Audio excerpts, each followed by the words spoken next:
और अब खबर हरियाणा के बाधा से है, जहां से वयोवृद्ध एथलेटिक्स खिलाड़ी रामकिशन शर्मा ने 6 स्वर्ण पदक जीत क्षेत्र का नाम रोशन किया है। बुजुर्ग एथलेटिक्स रामकिशन शर्मा ने जयपुर विश्वविद्यालय में चल रही खेल प्रतियोगिताओं में 6 स्वर्ण पदक अपने नाम कर प्रदेश व क्षेत्र का नाम रोशन करने का काम किया है। कहा जाता है कि आदमी दृढ़ इच्छा शक्ति और बुलंद हौसले से आगे बढ़े तो किसी भी मुकाम को हासिल कर सकता है, और ये सब कर दिखाया है बाढ़ा क्षेत्र के बुजुर्ग एथलेटिक्स खिलाड़ी रामकिशन शर्मा ने। 7 साल के दौरान इंटरनेशनल, नेशनल व स्टेट प्रतियोगिताओं में 197 मेडल हासिल कर मेडलों की झड़ी लगा दी है, जिसके चलते उन्हें मेडल मशीन के नाम से जाना जाने लगा है। धावक रामकिशन शर्मा आज के युवाओं के लिए प्रेरणा स्रोत बने हुए हैं। स्वयं रामकिशन शर्मा 35 खिलाड़ियों को प्रशिक्षण देने का कार्य कर रहे हैं, परंतु बाढ़ा क्षेत्र में अच्छा खेल मैदान उपलब्ध न होने की उन्हें टीस भी है। उन्होंने सरकार से गुहार लगाई है कि बाढ़ा कस्बे में खेलने की सुविधा अगर सरकार उपलब्ध करवाए तो वे देश प्रदेश का और अधिक नाम रोशन करने का काम कर सकते हैं। वयोवृद्ध खिलाड़ी रामकिशन शर्मा का मानना है कि खेल सुविधा होने से उन्हें तो लाभ होगा ही, इसके साथ साथ मैं अन्य खिलाड़ी भी तैयार कर सकता हूं। और अधिक जानकारी के लिए हमारे संवाददाता विनोद कुमार ने रामकिशन शर्मा से बातचीत की है। आइए सुनवाते हैं रामकिशन शर्मा की कहानी, उन्हीं की जुबानी। नमस्कार, हम इस वक्त मौजूद हैं बाढ़ा कस्बे के धावक प्रसिद्ध रामकिशन जी शर्मा के आवास पर, और हम उन्हीं से बात करवाते हैं कि 191 मेडल जीतने पर जो अंतर्राष्ट्रीय और राष्ट्रीय स्तर पर उन्होंने जीते हैं, उनके पीछे उनका क्या राज रहा है। नमस्कार जी। नमस्कार जी। तो जो आप 191 मेडल जीत चुके हैं, हाँ, इसके पीछे क्या राज रहा है?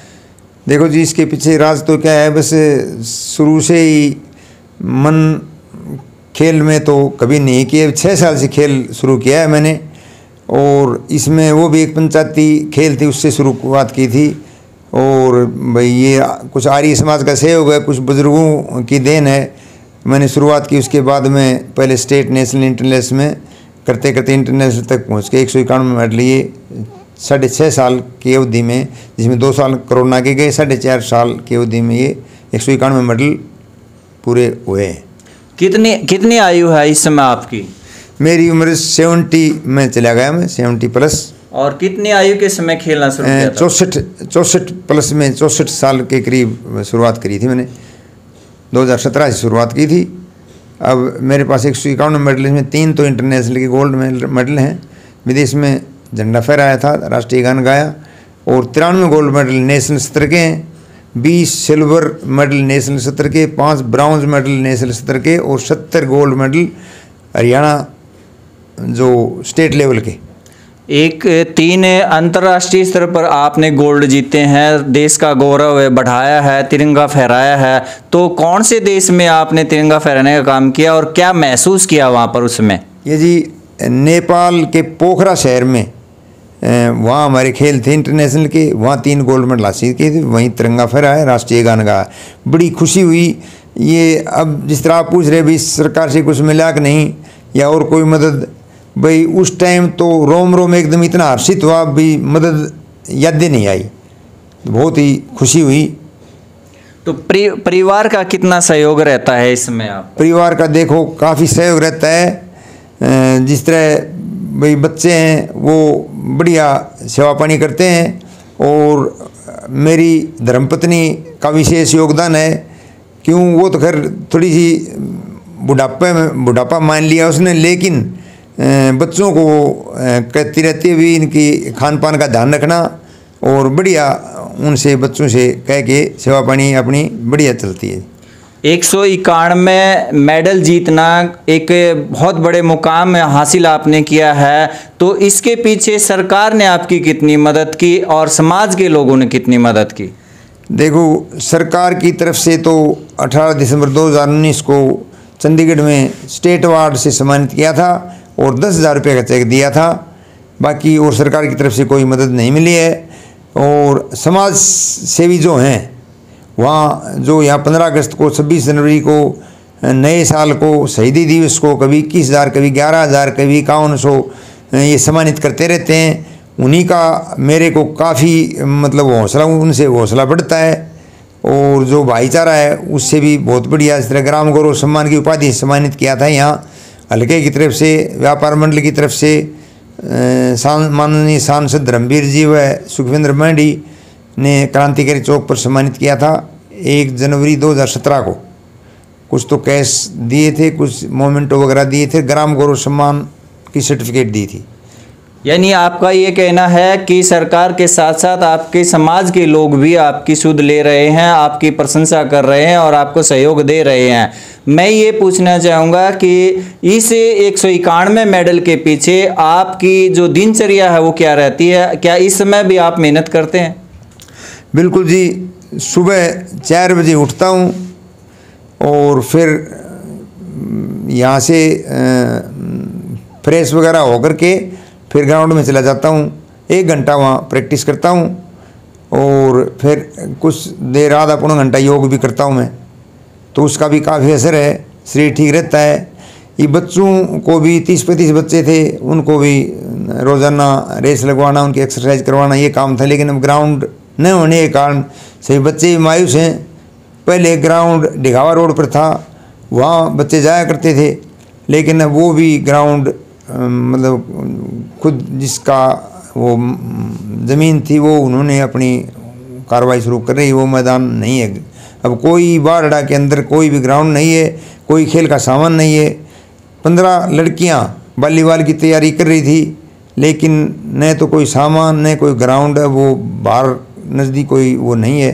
तो मैं सरकार से भी ये अनुरोध करूँगा, प्रार्थना करूँगा हाथ जोड़कर, बारड़ा में कोई ग्राउंड या स्टेडियम बने तो यहाँ के बच्चे, यहाँ के सारा हरियाणा के बच्चे भी, सारा देश एक तरफ, हरियाणा के खिलाड़ी एक तरफ, बराबर बल्कि उनसे ज़्यादा भारी पड़ते हैं। और ये प्रतिभा बहुत छिपी हुई है ग्रामीण अंचल में, लेकिन उनको निखारना पड़ता है। आपका ये कहना है कि बारड़ा क्षेत्र में कोई स्टेडियम नहीं है, यहाँ के बच्चे हैं वो बहुत ही प्रतिभाशाली हैं, खेल के क्षेत्र में आगे जा सकते हैं। आप बता रहे हैं कि 30 से 35 बच्चे इस समय तैयारी कर रहे थे आपके पास, तो क्या सरकार से आप स्टेडियम की मांग करते हैं? बिल्कुल जी, स्टेडियम बनाना चाहिए सरकार ने। क्यों, ये बारड़ा हल्का काफ़ी पुराना हल्का है और काफ़ी गाँवों से इसका वो संपर्क जुड़ा हुआ है। तो मैं तो यही सरकार से करवद प्रार्थना करता हूँ कि यहाँ स्टेडियम ना मिले तो कम से कम ग्राउंड तो एक मिल जाए। 400 मीटर की जिस रेस में तैयारी हो सके, लॉन्ग जंप, हाई जंप के लिए बच्चों के पास गद्दे नहीं है, एक गद्दा होना चाहिए हाई जंप का, और सामान कोई भी नहीं है। तो सरकार सामान दे और यहाँ कोई खेल मैदान बढ़िया या जो स्टेडियम बनाए। आपने बताया कि मैं देख रहा था कि बहुत सी आपको कोरोना योद्धा जैसी सर्टिफिकेट आपको स्टेट अवार्ड तक की मिली हैं, तो क्या आप सामाजिक गतिविधियों में भी भाग लेते हैं? देखो जी, मैंने जन्म से न कभी चाय पी, न बीड़ी पी, हुक्का बीड़ी शराब सिगरेट, मैं नशे से बहुत दूर हूँ। क्यों, आर्य समाज बारड़ा का सहयोग मिला है और वो धर्मपाल शास्त्री हमारे बांडवा के हैं, उनकी प्रेरणा से यहाँ बारड़ा में और सभी गांवों में आर्य समाज की वजह से काफ़ी लोग, बच्चे नशे से दूर होते जा रहे हैं और बहुत ही मतलब ठीक उनकी वजह से ही मैं इस मुकाम तक पहुंचा हूं। और बुज़ुर्गों का आशीर्वाद भी है। रोज़ाना प्रैक्टिस करने से एक बार शुरुआत में तो वैसे लगा अटपटा सा, फिर बाद में भाई लोगों की शुभकामनाओं से मैं इस मुकाम पर पहुंच गया हूं। आप कहते हैं कि शुरू में आपको हेजिटेशन हुई, जो मैंने सुना है कि आपने बताया कि 64 वर्ष की आयु में आपने खेल को चुना। आपने धावक के रूप में राष्ट्रीय अंतर्राष्ट्रीय स्तर पर देश और प्रदेश का नाम रोशन किया। इसके पीछे आपको प्रेरणादायक कौन रहे और कौन आपके इसमें गुरु रहे, या किससे आपको प्रेरणा मिली? मेरे प्रेरणा स्रोत मास्टर नंदलाल जी, जो बारड़ा गांव से अंतर्राष्ट्रीय खिलाड़ी हैंडीकैप्ट हैं, उनसे प्रेरणा मिली। और घर वालों का, हल्के का वो सहयोग मिला। और सामाजिक कार्यों में तो मैं, चाहे वो नशा मुक्ति अभियान हो उसमें, बेटी बचाओ बेटी पढ़ाओ उसमें, और सफाई अभियान में। अब कोरोना काल में हमारी आर्य समाज की टीम के साथ 62 दिन घर घर जाके राशन वितरण, जो बाहर से प्रवासी मजदूर आए हुए थे, घर घर जाके उनको राशन, सूखा राशन वितरण किया। आप जैसे समाज सेवियों की मदद से मेरा कितनी सेवा की काम हमने किया और सहयोग सभी का रहा इसमें। और जो कोरोना के लिए जो सारे बस स्टैंड पर सारे जितने सरकारी ऑफिस थे, SDM office, DSP office, police station, power house वगैरह, वीडियो ब्लॉक, बैंक वगैरह सभी, तो सभी का मेरी कमर पर टंकी लाद के 68 साल की उम्र में, और सभी 3-3 बार सैनिटाइज किए हैं। ये सारे मेरे पास वीडियो भी हैं, सब प्रूफ भी हैं। मास्क वितरण भी किया। लेकिन बाहर से, देश से, हर एक हिस्से से सर्टिफिकेट कोरोना आ गई, लेकिन यहाँ प्रशासन या और किसी ने मेरे तो पूछा तक भी नहीं, भाई आपने किया, आपको मतलब 2 साल से कोई सम्मान पत्र भी नहीं प्रशासन, जिला प्रशासन की ओर से या मतलब मंडल, उपमंडल प्रशासन की ओर से कोई सम्मान पत्र नहीं मिला 15 अगस्त को, 26 जनवरी को। तो मैं आपसे अंतिम प्रश्न करना चाहूँगा कि इस समय आप 70 वर्ष के हो चुके हैं, अन्य 30 से 35 विद्यार्थियों को जो खेल में रुचि रखते हैं, लड़के हो चाहे लड़कियां, उनको आप खिलाने का काम करते हैं, और एक आपकी इस समय जो डाइट प्लान है उसके बारे में आप सरकार से क्या मांग रखते हैं? देखो जी, बच्चे तो प्रैक्टिस किया करते थे, लेकिन अब बच्चे कहाँ प्रैक्टिस करें, सड़क पर घूमते हैं, बाकी सड़क पर प्रैक्टिस नहीं होती, पैरों ठुक जाते हैं। और सरकार से मेरी तो यही है भाई, खिलाड़ी को न्यूज़ टाइम पर प्रैक्टिस करने के बाद में थोड़ा बहुत डाइट मिल जाए, जूस वगैरह, दूध वगैरह मिल जाए, तो मेरी तो यही इच्छा है भाई सरकार मेरा कुछ डाइट का भाई जो भी सरकार की तरफ से है वो सरकार दे दे, तो नहीं है थोड़ा दिन हार्ड और चल जाएंगे, और मैं देश विदेश से मैं और गोल्ड मेडल लाऊं। ये अकेला मेरे पास खर्चा दूध वगैरह जूस के लिए मेरा कोई बहुत नहीं है। तो ये थे धावक रामकिशन जी, 70 वर्ष की उम्र इनकी हो चुकी है, और देश प्रदेश और क्षेत्र का नाम रोशन इन्होंने राष्ट्रीय अंतर्राष्ट्रीय स्तर पर किया है, और इनकी पीड़ा हमने यहाँ बैठ करके जानने का प्रयास किया है। इनका कहना है कि सबसे पहले यहाँ इस क्षेत्र में एक स्टेडियम का अभाव है, खेल मैदान का अभाव है, तो बाडड़ा में सरकार से मांग करते हैं कि एक खेल स्टेडियम हो, और उन बच्चों के, और स्वयं मेरी 70 वर्ष की आयु में है, डाइट प्लान अगर सरकार उपलब्ध करवा दे तो मैं और भी देश का नाम रोशन कर सकता हूं।